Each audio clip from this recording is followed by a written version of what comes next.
বিসমিল্লাহির রহমানির রহিম।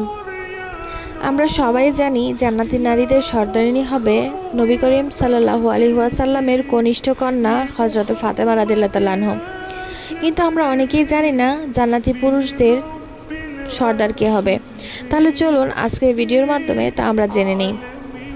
তো হযরত হুযায়ফা ইবনে ইয়ামান রাদিয়াল্লাহু তাআলা আনহু হতে বর্ণনা, তিনি বলেন, একবার আমি আমার মায়ের কাছে রাসূল সাল্লাল্লাহু আলাইহি ওয়াসাল্লামের সাথে নামাজ পড়ার জন্য অনুমতি চাইলাম। আমি বললাম, প্রিয় আম্মা জান, আমি নামাজ শেষে রাসূল সাল্লাল্লাহু আলাইহি ওয়াসাল্লামের কাছে আপনার জন্য মাগফিরাতের জন্য দোয়া চাইব। আমার মা আমাকে অনুমতি দিলেন। আমি রাসূল সাল্লাল্লাহু আলাইহি ওয়াসাল্লামের কাছে এলাম এবং তার সাথে মাগরিবের নামাজ আদায় করলাম। রাসূলুল্লাহ সাল্লাল্লাহু আলাইহি ওয়াসাল্লাম মাগরিবের নামাজের পর নফল নামাজ পড়া শুরু করলেন।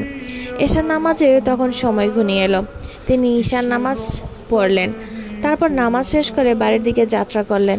আমি রাসূলুল্লাহ সাল্লাল্লাহু আলাইহি ওয়াসাল্লামের পেছন পেছন চলতে লাগলাম। রাসূলুল্লাহ সাল্লাল্লাহু আলাইহি ওয়াসাল্লাম আমাকে দেখে জিজ্ঞাসা করলেন, কে তুমি?